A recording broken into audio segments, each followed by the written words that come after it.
Naomi never expected what happened to her. If she did, she would have been more careful, but it was a pity that it was too late.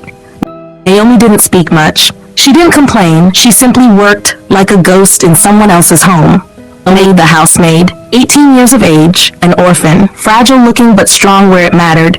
She swept floors that never stayed clean, washed clothes that weren't hers, served meals she never tasted. Yet in all the noise of that rich, glittering household, no one ever really saw her.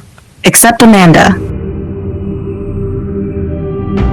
Amanda, the boss's fiancée, beautiful, powerful, vicious. She hated how Naomi existed quietly, how her presence alone made her feel small. Naomi didn't flirt. She didn't smile at Mr. Felix, the fiancé of Amanda, but Felix noticed her, how she carried herself, how she spoke only when spoken to, how beautiful she was. Amanda noticed him noticing, and that was enough. She grew jealous. So one day something happened. Amanda stormed into the living room, holding a jewelry box, empty. "Where is it?" she shouted, her voice shaking the walls. The gold bracelet, gone, and the only one who touched my room today was her. All eyes turned. Naomi froze. "I didn't take anything," Naomi replied quietly. "Liar!" Amanda spat. "Search her!" And they did. Within minutes, one of the guards pulled something out of Naomi's room. The bracelet. "I didn't take it. I didn't take it," Naomi cried. But no one listened. Not Madame Florence, the mother of Felix, who slapped Naomi across the face. Not the other maids, who silently turned away. Not Mr. Felix, who looked for the first time unsure. "You thief! Get out of my house!" Amanda hissed. She was dragged out like garbage, her small bag thrown after her. It was raining. That night, Naomi slept beside a construction site. No roof, no food, no future, just the clothes on her back, and the bitter taste of betrayal in her mouth. But this wasn't the end. It was just the beginning. The rain didn't stop. Neither did the shame. Naomi sat on a slab of concrete near the construction site, soaked, shivering, eyes red. Her hands clutched her small bag like it was the only thing she had left in the world. Because it was. Cars passed, people stared and looked away. No one saw a girl, just a homeless maid who probably deserved it. She didn't cry. She couldn't. That night, the cement floor became her bed. Mosquitoes her blanket. Her hunger, a silence that grew louder with every hour.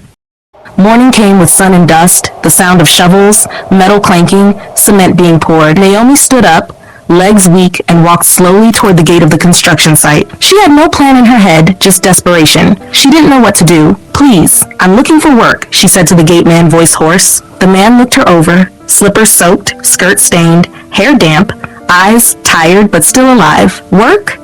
This place no be kitchen. It's block we carry here." Naomi nodded.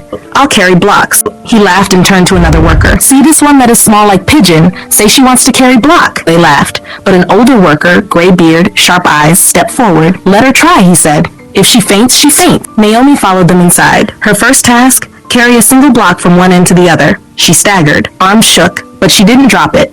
Again, and again, and again. By afternoon, her palms were raw, blistered, and bleeding. But she kept going. The older man watched her quietly. So did another man, from far away. A tall man in flashy suit, clean shoes. He leaned against his black car, gazing forward. Damien was his name. He owned the entire site. And that girl who carried pain on her back like cement, she caught his eye, and he couldn't look away. That evening, the workers ate bread and beans. Naomi sat alone in the corner, too weak to lift the spoon. The older man dropped a bottle of water by her side without a word. She whispered, "Thank you." Somewhere nearby, Damien looked at her again. This time, not with pity, but with curiosity, and something else, something he hadn't felt in years. Naomi didn't know what time it was. She only knew that her arms burned, her feet throbbed, and her stomach hadn't felt full in 2 days. But she was still standing, still lifting, still trying. Every day began the same. 5 a.m. She carried blocks. 7 a.m. She was still carrying blocks. The men stopped laughing. The jokes disappeared. They watched her now, not as a joke, but as something unsettling, something strong. They began to admire her strength and courage. By the third day, even the gate man began handing her gloves.